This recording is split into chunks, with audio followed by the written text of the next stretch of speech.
So, Greg, the 30th head coach in Nebraska football is Scott Frost. And, hey, a big shout-out to Matt Davison yesterday at the press conference. Matt was a big part of this thing. Because of his relationship with Scott, he really helped Bill Moose navigate the last month. And I think gave Bill insight into what Scott was thinking, what was important to Scott.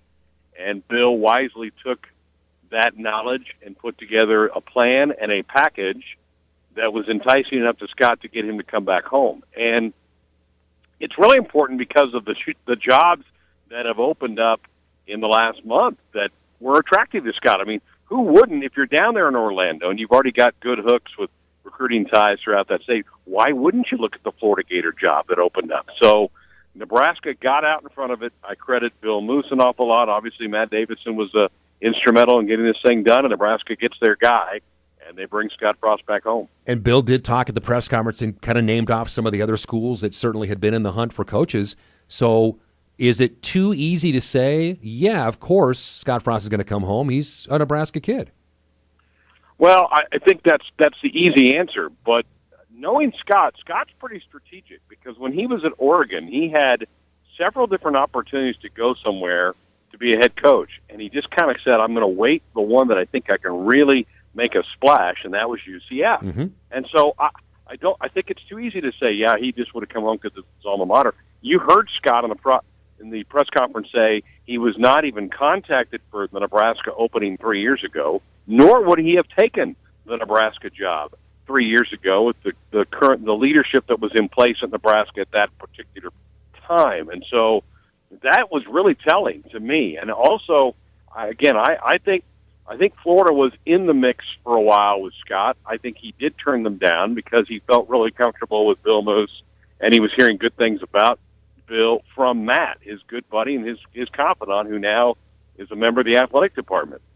Yeah, there were a couple of those kind of read-between-the-line moments yesterday, and I thought that was one of them when Scott kind of put that rumor to rest that, no, he had never even been contacted about the job 3 years ago. And I was wondering whether he was also talking about his own personal development, whether he maybe didn't think he was ready for the job 3 years ago. No, I think he thought he was ready. I think he just did not like the administration at Nebraska at that point in time. Okay. And I think that was the thing going, you know what, they call me, I'm not interested.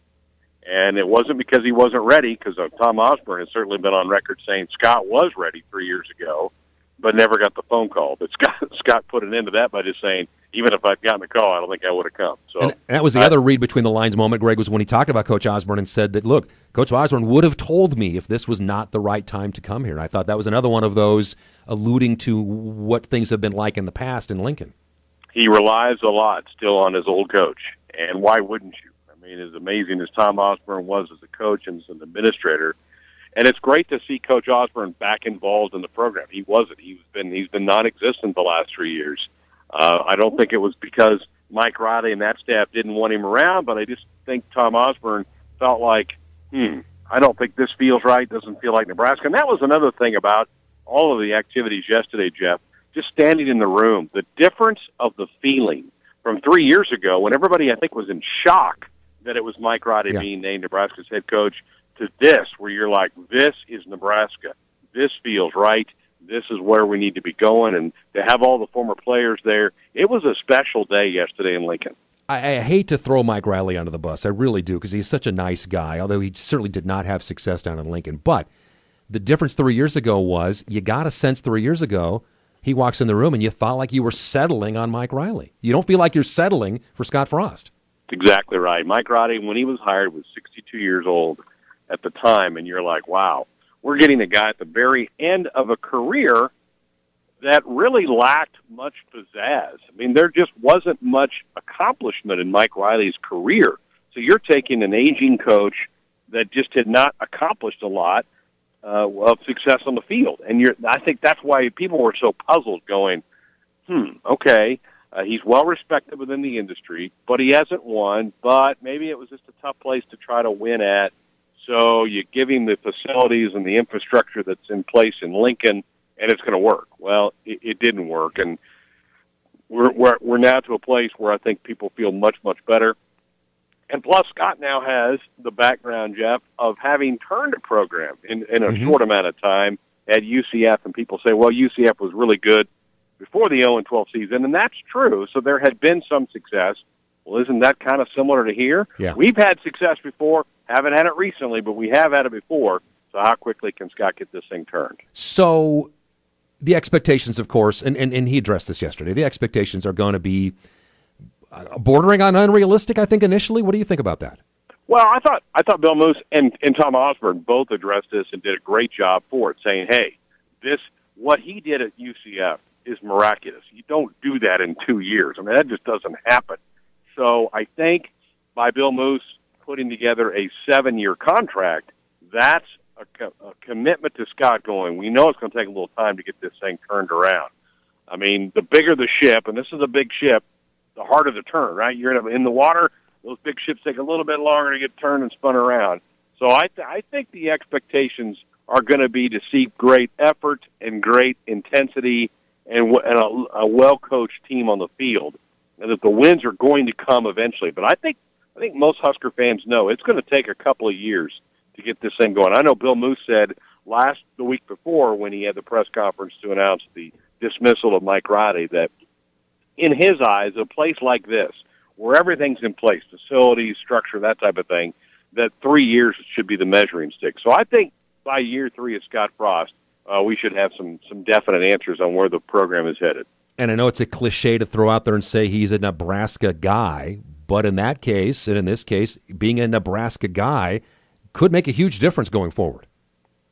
Well, it sure will. I think he understands his place. He understands the microscope that it's under. He understands the positives and the negatives, and there are negatives. And I know people don't want to hear that, but and I'm not telling you anything different up in Sioux Falls because you understand this, that when you don't have a huge population base, you're going to have to go coast to coast to recruit, which Nebraska has always done. Now, you don't want to miss on anybody local. You want them all to come here and do that thing. But you've got to work harder probably than some of the staffs around college football because you have to go so far out to get kids to come here.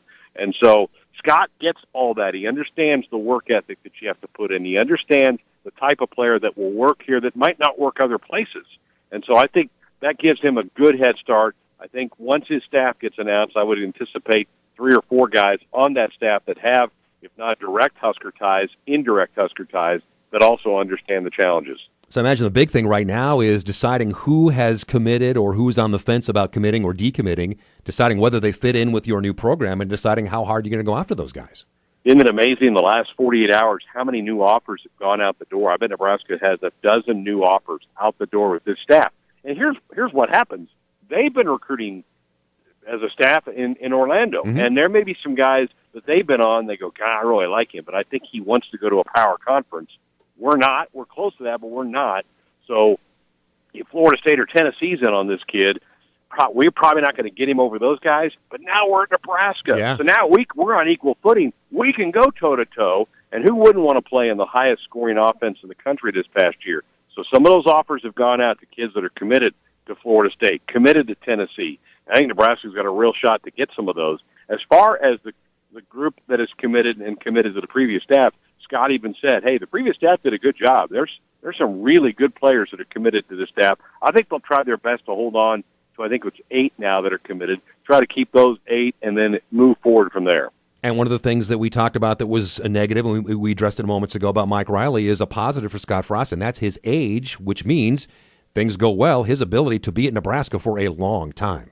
Yeah, that's the beauty of this whole thing. If this thing works out well, I just can't imagine many places Scott would leave for if it's going well here. And so that's the really good news. And you're right. I've wondered, and for the last couple of years, what was Nebraska selling under Mike Riley? Because you have an aging coach, you had a program that wasn't winning a lot of games on the field, and so I was always curious. I'm like, well, how are they? And credit to them because they were getting some commitments from some pretty good players. But how are they doing that? Because players either want to go to a program they feel is vibrant and growing or a program that's on top of the heap. Well, Nebraska was neither of those. And so now I think you've got a chance to go. And a great story to tell when you go on these calls to go talk to these kids. Scott Frost, his offense is a proven winner at Oregon and UCF. And come with us. He's 42 years old or 41 years old. Boy, the sky's the limit. We are going to take this thing off. Okay, I'm going to make a big stretch here, and I hope I don't hurt myself in the process. Is there a positive in not being in a bowl game this year because it gives you extra recruiting time? Maybe. Now, Scott's attention, he would like to coach that Peach Bowl for UCF. Now, that'll be interesting. I'm not opposed to that because there is an early signing period coming up here in a couple of weeks. But once that comes and goes, there's about a 2.5-week dead period where you can't go recruit. So why not? Why not let him go back, spend that time with that team, and Nebraska is going to get a ton of publicity during that whole broadcast. Every time they show Scott Frost, I guarantee you the announcers are going to go, that's the new Nebraska coach, that's the new Nebraska coach. They'll put up graphics about Nebraska, so it's going to be like a commercial for Nebraska while UCF plays that game. I don't see a negative to it, and Scott's going to have enough people working behind the scenes to make sure everything back here is being taken care of. But the minute that game is over, that whole group will come back to Lincoln and totally get focused on Husker football. Now, if you're UCF, do you allow that to happen? Because, like you said, the focus is going to be on your coach leaving and not the future of your own program. Yeah, they do, because they love Scott Frost, and they love what he did for their program, and that he got them back on the national scene. 12-0. He took them to a 12-0 record, and now a New Year's Six bowl bid, and they want to play well. They want to go compete against Auburn in that game, and having Scott and that entire staff there gives them the best chance of competing and doing that. There's a couple of assistants who've not come with Scott, at least yet, to Lincoln that are back there kind of mining the shop and will do some of the practice work before Scott can get down there during the dead period. But I think if you're UCF, you know that's the best thing for your program is to keep the current staff in place and let them coach that final game.